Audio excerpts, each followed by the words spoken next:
and that's the reason why they've upgraded the name. Let's take focus on the banking space. Vaibhav Agarwal from Angel Broking is now with us. Good morning, Vaibhav. The fall in the private sector banking names, do you think is an opportunity to buy? Every time it falls, there is question that the best for private sector is behind us. How would you view this? Is this correction in names like Axis, Yes, some of the tried and tested names, an opportunity to add into a portfolio if somebody was neutral or underweight?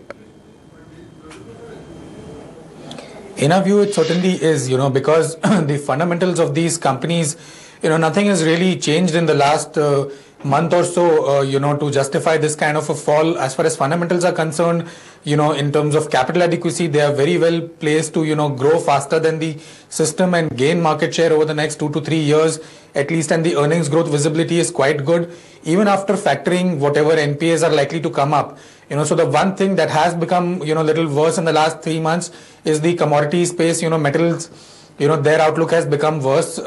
Even private sector lenders do have some degree of exposure, even though not as much to the risky entities as PSU banks have, but they do have some exposure and they will see some NPAs, but that is already, factored into the provision estimates for these banks. So, and even after that, their earnings growth is likely to be quite good. They will be market share gainers over the long period of time.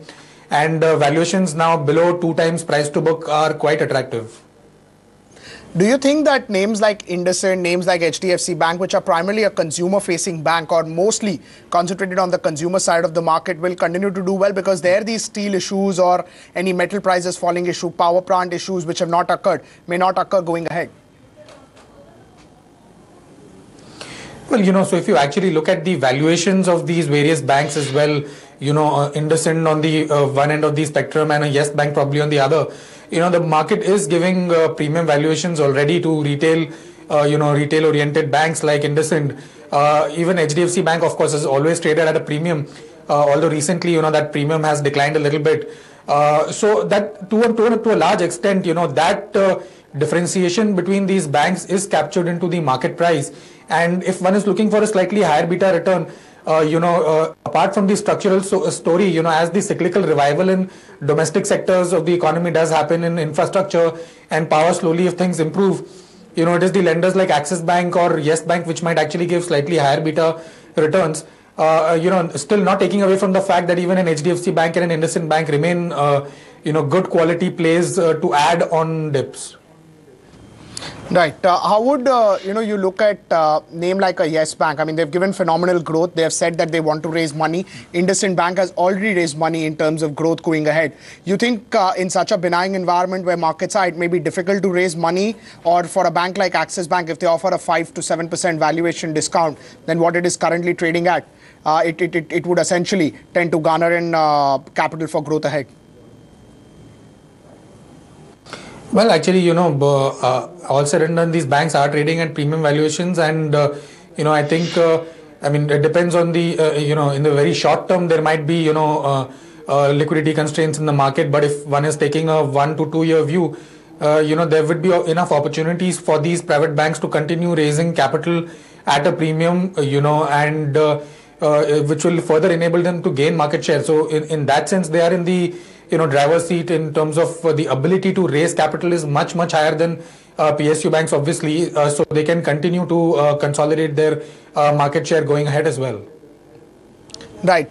Would that be a problem in the PSU banking space? And after the correction, again, valuations are not particularly that great. So raising funds at that rate, which they also have to do in the near future, could be slightly difficult. That could be a concern over there.